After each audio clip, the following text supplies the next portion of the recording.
Chapter 13 exercise 13.1 mensuration point 1 exercise का question number 8 from a solid cylinder whose height is 2.4 centimetre. एक cylinder है जिसकी height दिया है 2.4 सेंटीमीटर और डायमीटर दिया है 1.4 सेंटीमीटर, यानी रेडियस हो जाएगा 0.7 सेंटीमीटर। ठीक है, रेडियस हाफ हो जाएगी। A conical cavity of same height and same diameter is hollowed out। मतलब एक सिलेंडर है और उस सिलेंडर से कॉनिकल कैविटी को बाहर निकाल दिया, यानी कॉन शेप में एक होल कर दिया है और उस पोर्शन को बाहर निकाल दिया। ठीक है, बाहर निकाल दिया। अब बोला है जो बचा हुआ सरफेस है, जो रिमेनिंग सॉलिड है, उसका टोटल सरफेस एरिया बता। अब ये तो पोर्शन कुछ इस तरह का हो गया होगा, ये वाला पोर्शन इस तरह से निकाल दिया है, तो ऊपर तो कुछ बचा नहीं होगा। जब ऊपर से कोई देख रहा होगा तो उसे ये वाला सरफेस दिखाई दे रहा होगा। मैंने हमेशा बोला है कि सरफेस एरिया का मतलब क्या है, जो हमें दिखाई दे बाहर से, वही सरफेस एरिया होता है। तो total surface area is equal to 2 pi RH curve surface area, ये वाला सरफेस एरिया सिलेंडर का जो बाहर से दिखाई दे रहा है, और plus base area pi R square. और ऊपर से जब देखेंगे तो हमें ये वाला सरफेस दिखाई देगा, ये वाले सरफेस का मतलब curve surface area of pi R। तो curve surface area of cylinder है, मतलब हाइट वाला सरफेस एरिया सिलेंडर का, प्लस बेस एरिया सिलेंडर का, और प्लस कर्व सरफेस एरिया कोन का। 2 इंटू 22/7, रेडियस इसमें दिया है 0.7 और हाइट दिया है 2.4, प्लस पाई का वैल्यू 22/7, रेडियस दिया है 0.7 इंटू 0.7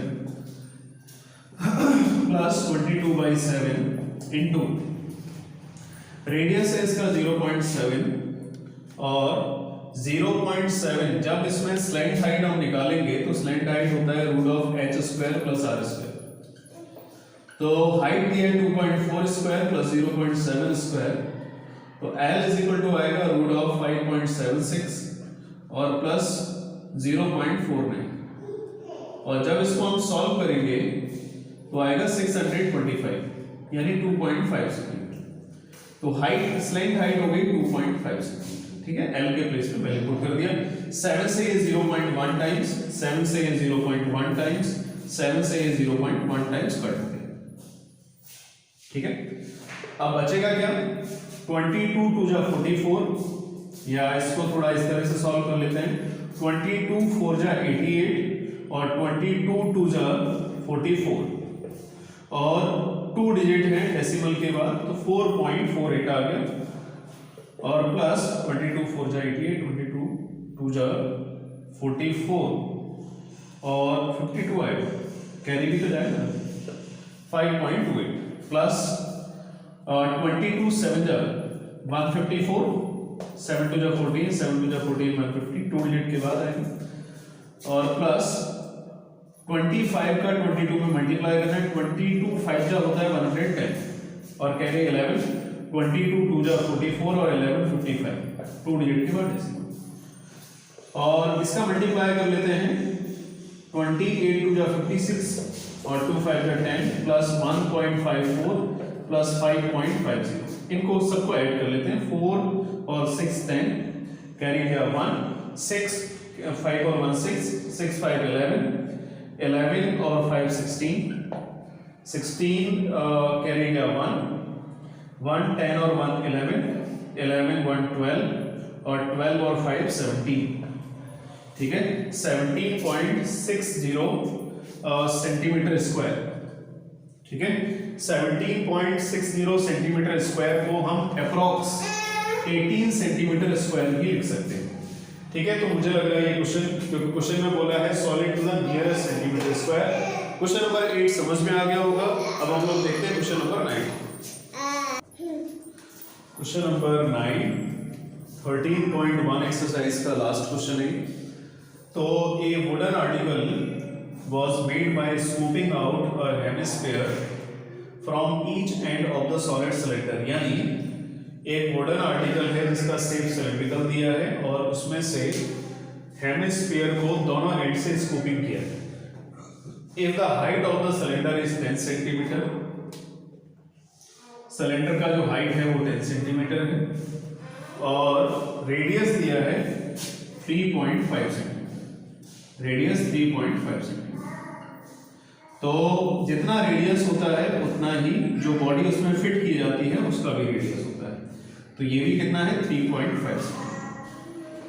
तो ये वाला जो पोर्शन है वो बाहर निकाल दिया गया है, स्कूपिंग आउट कर दिया है। तो इसमें इस तरह का शेप बन गया होगा, ये शेप बन गया होगा और इसमें इस तरह का जो सरफेस है मतलब सर्कुलर सरफेस है वो खत्म हो गया होगा। केवल जब ऊपर से देख रहे होंगे तो ये वाली शेप दिखाई दे रही होगी, जब नीचे से देख रहे होंगे तो ये वाली शेप दिखाई दे रही होगी।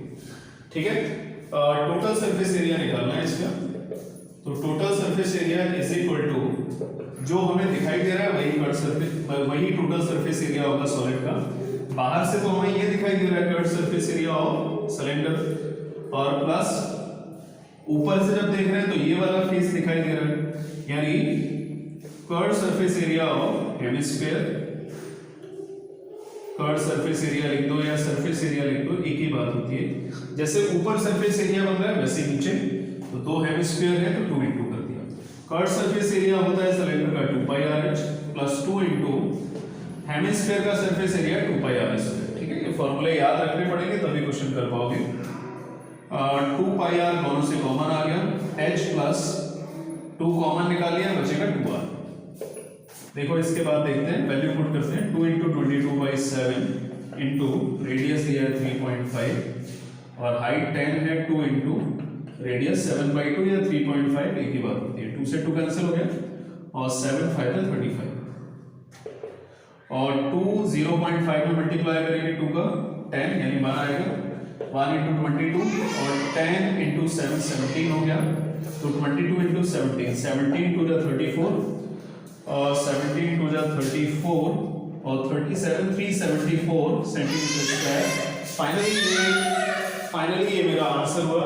तो मुझे लग रहा है क्वेश्चन नंबर 9 एकदम क्लियर हो गया होगा, एक्सरसाइज क्लियर होगी। अब हम लोग चलते हैं न्यू एक्सरसाइज।